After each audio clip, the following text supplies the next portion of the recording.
versus Nigella Recipe Rumble. Hello and welcome to Colins Time to Bake. This week I am taking two well-known bakers and seeing who's come up with the best recipe for basic vanilla cupcakes. The judging will be between three things: recipe and method, aesthetics, and of course, taste. So let's begin with Nigella. Preheat your oven to 200 degrees. Her recipe calls for 125 grams of self-raising flour, 125 grams of caster sugar, 125 grams of butter, 2 eggs, half a tablespoon of vanilla, and 2 tablespoons of milk. Now, this recipe gives you the option of throwing everything into a food processor, minus the milk, or gradually adding everything into a bowl. I'm going to go with the food processor option, as I've noticed that Nigella likes to use this quite a bit in her recipes, so who am I to judge? In everything goes. Turn it on and then add some milk. Whiz around until dropping consistency. No idea what that is, but I'm guessing it just means you hold it with a spoon and it drops off.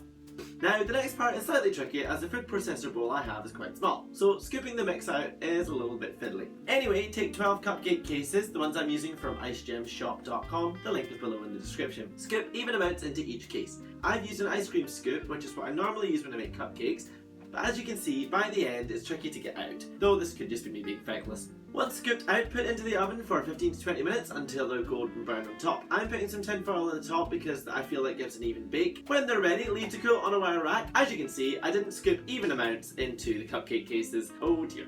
Though most of them are slightly shallow anyway, so there may not be enough mix in general. For the decoration, you need to take some royal icing. The recipe doesn't actually call for a specific amount, so I'm going to assume the whole bag. Maybe? Going by the instructions in the packet, add precisely 80 milliliters of water to the middle of the sugar mix and blend until smooth, soft peaks form. Nigella says we can use whatever colours we desire, and since it's a little wintry outside, I've decided to use blue because it's a little bit frosty, and also I found some snowflakes as a decoration in the supermarket. Spoon the icing on top of your cupcakes, place the decoration on top, I've added some sparkles as well, and then you're done. Ta-da! Simple. Now, this recipe was easy to follow up till there was no specification on how much icing to use.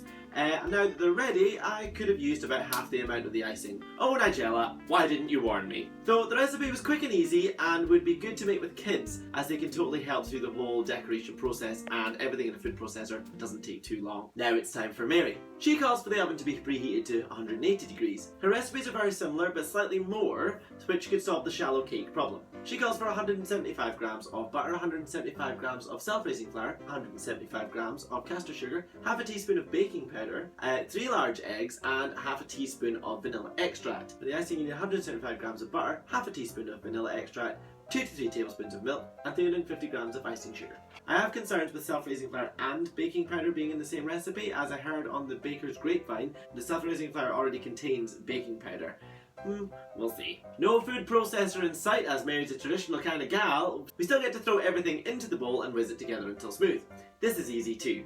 Now it's time to scoop into your cupcake cases. Again, I got mine from icedjemsshop.com, link below in the description. Again, covering mine in tin foil and placing into the oven for 20 to 25 minutes. Let's see how this goes. Oh dear. Mary's cupcakes seem to have overflowed slightly. I did think that baking powder would be an issue, but then again, who am I to question Mary Berry? Aside from when she doesn't give me enough ingredients during the Bake Off Technical Challenge. This kind of shenanigans is why you're no longer on my fridge, Mary. For the icing, we are going to take a simple buttercream recipe. Blend together the icing sugar, vanilla extract, and butter. The recipe says add the icing sugar in 2 parts, and then slowly add the milk until a desired consistency. Split the icing into 2, and using a food colouring, whichever you desire, colour one of them. Then spoon the icing sugar into 2 separate piping bags, one for each colour obviously, and then put these into a nozzle with a star shape at the end. Make sure you've snipped off the end of the piping bags. Then put the whole lot into one other piping bag, snip off the end, and you should hopefully have a wonderful 2-tone icing coming out. Once the cupcakes are cooled, you want to pipe the icing on in a circular motion, however you desire really. I've added a little bit of sprinkles, and ta-da! Damn it! Now, Mary's recipe is fairly simple to follow too, although I'm deducting a point for the eruption of cake. Naughty Mary. So now it's time for the taste test. Okay, now trying Nigella's. It's really fluffy and spongy. More dense in the middle, but I quite like it. Now, I love a bit of buttercream, so yeah now. So time for the final judgment. Nigella gets the point for recipe and method, as I found this easy to make, though I do feel that you could have been more in the cupcake cases. I felt they were a little bit shallow. But still, she does win in terms of ease and lack of eruptions. Mary gets point for aesthetics for sure. Nigella's were simple and kid-friendly, but Mary's definitely look a lot more appealing.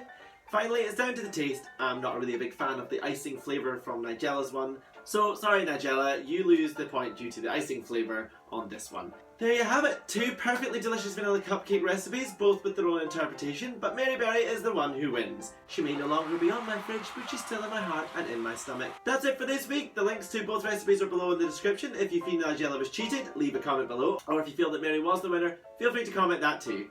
Don't forget to click like and subscribe for more videos. If you have any other bakers you want to see go head to head, then let me know in the comments below. My name is Colin, this is Colin's Time to Bake. Catch me on my website and all the social media. Thank you very much, and I'll see you soon.